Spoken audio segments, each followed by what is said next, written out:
And we're doing a study through the book of Proverbs to lead us into a place of praying. And we already in verse 6 and 7, I believe. But yesterday I had to go back again just to refresh all that we've done so far. And I was because we're present in chapter 3, and the whole of chapter 3, guidance for the young. And we've established that we're all young. It's guidance for us all. For as long as we are alive, there's something for us to learn, something for us to do, and we need guidance to do that. Again, like I reiterate, Michelangelo on his dying day, on his dying bed, said, I'm still learning. If Michelangelo was still learning on his dying bed, then we all have something to learn. Right? We can do better.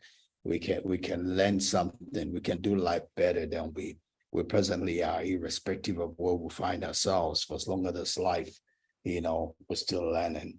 So verse 4, we ended in verse 4 yesterday, and it says, and so find favor and high esteem in the sight of God and man. And we said that's what we get when we do not forget his law, when we recognize him in all our ways and allow him to guide us, and we then have God, leading us and directing our life,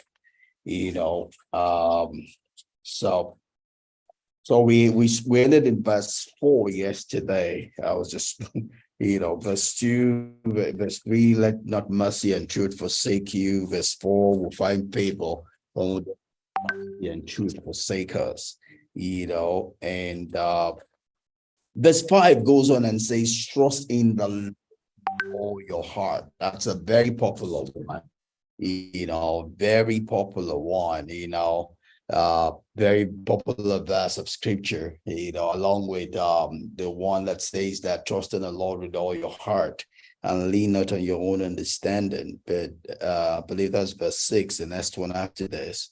But verse 5, trust in the Lord with all your heart and lean not on your own understanding, is a very popular verse of scripture, and we've looked through it. It says, trust in the Lord with all your heart.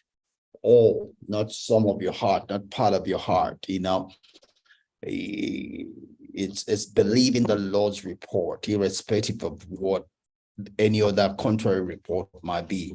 My last time in depression here in 2018, it was like, wow, this couldn't be God. I got caught. I had so much confidence. I was doing something that I believed God was in, and I crashed. I crashed doing it. So I couldn't just believe it.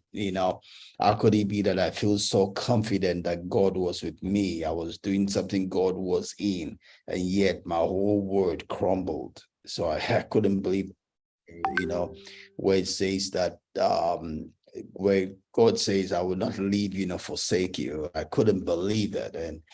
And my struggling with believing that, took me into depression, and I was there for 2 years, and the only way I came out of depression, was just to re-believe that scripture. Even though it didn't make sense, Lord, I had to believe it. That's where I gained my strength back and came out of depression.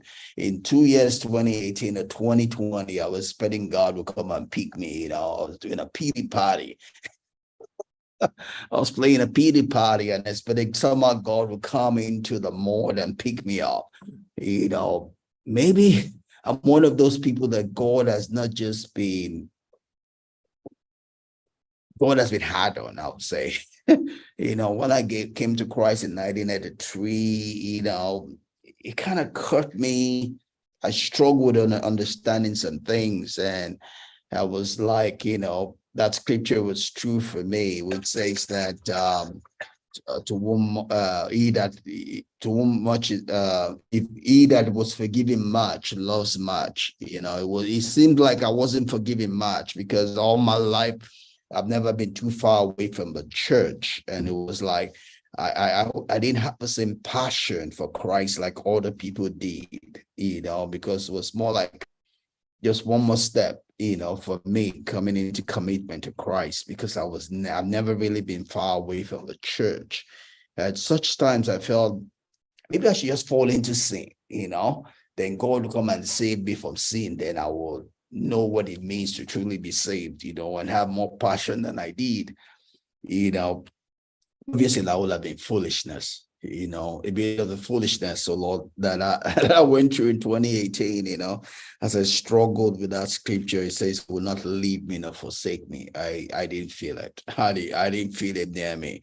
I felt he had left me. I felt he had forsaken me, and I didn't believe the scripture, and that took me to depression for 2 years. I wasted 2 years of my life, and the only way I came out of it was in God. God didn't come down here to pick me up. I had to pick myself up. I had to believe his word. I had to trust in the Lord with all my heart and lean not on my own understanding. That's how I got back into place. And that's what the scripture is telling us in Proverbs 3:5. Even when I don't understand it, I gotta trust him. Even when it doesn't make sense, I gotta trust him. I'm going to believe his report, not any other report. I'm going to believe God, even when it doesn't make sense to believe him. And coming out in 2020, that's what I've sworn my life to, right? I might not get the things I want. I might not get the things I truly desire, but I'm going to trust God. I'm going to that's going to cost my debt, even if that's what's going to take me into glory. I will die trusting him and not lean on my own understanding.